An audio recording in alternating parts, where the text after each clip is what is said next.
ঢাকা বিশ্ববিদ্যালয় কেন্দ্রীয় ছাত্র সংসদ ডাকসু নির্বাচনে মঙ্গলবার ইসলামী ছাত্র শিবির সমর্থিত ঐক্যবদ্ধ শিক্ষার্থী জোট বিজয় অর্জন করেছে। কেন্দ্রীয় সংসদের ২৮টি পদের মধ্যে সহ-সভাপতি, ভিপি এবং সাধারণ সম্পাদক জিএস পদসহ ২৩টি পদ জিতেছে তারা। ওই দিন দিবাগত রাত ২টার দিকে ডাকসু নির্বাচনে কারচুপির অভিযোগ এনে ফেসবুকে পোস্ট করেন ছাত্রদলের ভিপি প্রার্থী আবিদুল ইসলাম খান। এদিকে বৃহস্পতিবার বিকাল ৪টার দিকে মাওলানা ভাসানী হলের অতিথি কক্ষে এক সংবাদ সম্মেলন করে ডাকসু নির্বাচন বর্জনের ঘোষণা দিয়েছে ছাত্রদল সমর্থিত প্যানেলের সাধারণ সম্পাদক জিএস পদপ্রার্থী তানজিলা হোসাইন বৈশাখী। এর আগে সকালে শুরু হওয়া ডাকসু নির্বাচনের ভোট গ্রহণ চলে বিকাল পর্যন্ত।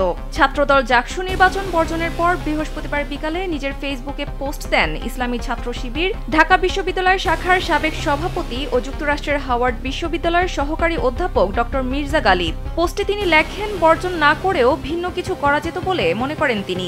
ফেসবুক পোস্টে তিনি লিখেন, ছাত্রদলের অ্যাডভাইজার হলে তিনি বলতেন পরাজয় নিশ্চিত হলেও সারাদিন হাসি মুখে পিআর ক্যাম্পেইন করে যেতে, যাতে করে ফলাফলের পর মানুষের মনে দুঃখ লাগে, আহারে ছেলেগুলো কত কষ্ট করলো কিন্তু জিততে পারল না। ওই খারাপ লাগার অনুভূতিটুকু পরের নির্বাচনে কাজে লাগতো।